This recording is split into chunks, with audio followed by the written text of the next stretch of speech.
from that conversation, like principles about how to get strong, how to build muscle mass that like broaden and deepen your understanding of that task? Definitely. And I'll do these in bullet points because if people want the logic behind them and the mechanism, they can listen to that episode. Yeah, it's a really good episode. I'll start with heat and cold really quickly and just say that avoid cold immersion. So ice baths and being in cold water up to the neck, uncomfortably cold, within the 4 hours after a training session that's designed to evoke an adaptation, either endurance, hypertrophy, or strength, because the inflammation that you experience from a hard endurance workout or from a hard strength or a hard hypertrophy workout is the stimulus that you're going to adapt to. The cold water immersion reduces inflammation and can short circuit some of that. After 4 hours, you're probably okay, but if you can do it a different day or you can do it before those sessions, that's better. Heat, however, can be done immediately after training, and it's probably beneficial because of the way that it dilates the vascular system and perfuses the muscles and ligaments, et cetera, with more nutrients. And I should just mention that was a crucial piece of information. It's a little bit surprising. Was it surprising to you? Absolutely. Because the way I posed the question to him about cold was, I hear that getting into an ice bath or a cold water immersion after training can reduce hypertrophy, but I'm guessing it's not that big of a deal. And he said, no, it is a big deal. It will short circuit your progress.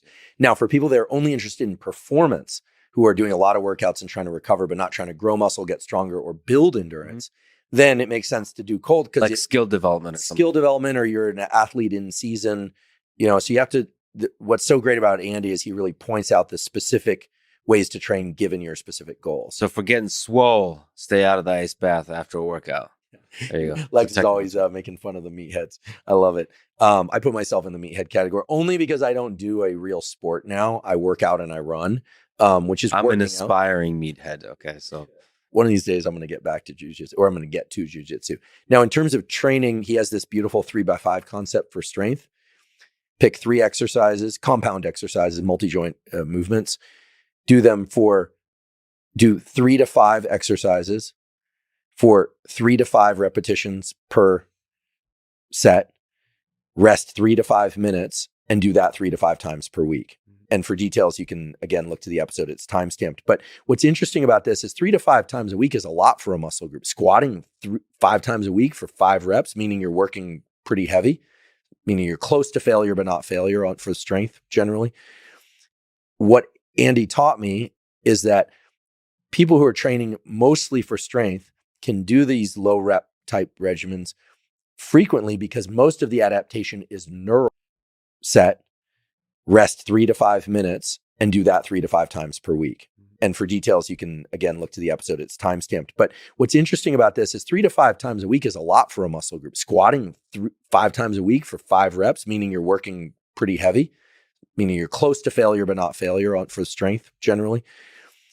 What Andy taught me is that people who are training mostly for strength can do these low rep type regimens frequently because most of the adaptation is neural. And because you're not pushing to failure in most cases, you don't get that sore. And so it's the motor neurons getting the muscle fibers to contract more intensely or with more efficiency in other ways that's leading to these strength gains. And this is why powerlifters can train every day or 5 days a week or 4 days a week. For hypertrophy, I learned from Andy that the repetition range can be pretty broad. You think anywhere from 6 to 30 repetitions. You should do 10 sets per muscle group per week, maybe even a bit more.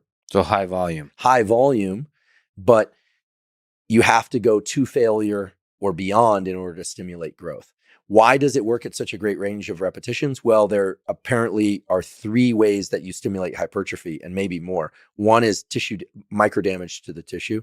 The other is through some sort of tension-based changes in the molecular gene programs of cells that lead to protein synthesis that are distinct from damage. And the other are metabolic effects of like high repetition work of superfusion of the muscle with blood. We know that third category exists because people are now doing this blood restriction training where they cuff off a muscle and they'll use a really light weight. I've done these before. You can use a 5-pound weight and do curls with this and you are in pain and the muscles are swelling up with blood. It does lead to hypertrophy, but in general, you're not sore, you're not doing tissue damage. And by the way, don't just tourniquet it off a muscle because you have to use the proper cuffs because you need the blood still to flow in one direction. You can't just cinch it off or you'll potentially kill yourself if you get a clot or you do it wrong. So get the appropriate cuffs. They're out there. And then for endurance, I learned something really cool. So I work out, basically, I go to the gym every other day on average. 3 or 4 days a week I do that, but generally not 2 days in a row. It's workout. Next day I'll do cardio next day. And the cardio for me is always a 30 to 45 minute jog, kind of zone 2 cardio. Andy informed me that to build endurance while building strength and maintaining some muscle size or even building muscle size, I would be wise to take 1 day a week and add to that all out max heart rate work for 90 seconds at least. So do 90 seconds, then rest, and then maybe do another 90-second all out sprint. And I almost missed my flight going from Los Angeles to Austin. I did that all out sprint in the airport yesterday. So I actually think it's done for me. So there was a sprinting Dr. Huberman throughout with 3 bags. That's awesome. Because I travel. Generally, I'll travel with too much stuff. I love how you were probably running late for a flight and used that as an opportunity to explore. Well, as I was doing it, I was thinking to myself, okay, Andy, that's a 90-second sprint because I got to the security line. I finally got TSC. But that's for extending endurance? That's for, yeah, it actually has some carryover effects on endurance if you're doing the other stuff. And then he also said 1 day a week to do this workout, and I haven't done it yet. Maybe we do it tomorrow. It'd be fun, which is you run a mile. You ask yourself, how long did that take? Let's say it took 8 minutes. Then you walk or rest for 8 minutes. Then you run another mile as fast as you can. And then you rest for the equivalent period. And you do that 1 to 3 times once per week. So as an all-around fitness program, you could collapse this into something where you say, okay, you're going to work out with the weights for about an hour every other day. Maybe take 2 days off every once in a while, maybe not. You're going to do 6 to 15 repetitions. You're going to push to failure on some of those, not all, because some of those are designed to build more strength. You're not going to failure and heavier. Some are designed for hypertrophy, higher rep, and going to failure. And then on off days, you're going to jog for 30 to 45 minutes. But for 2 days a week, you're either at the end of your jog or whatever, you're going to do some all-out sprint for 90 seconds and then rest and repeat. And for another day, you're going to do these mile repeats. That's a pretty large chunk of exercise movement.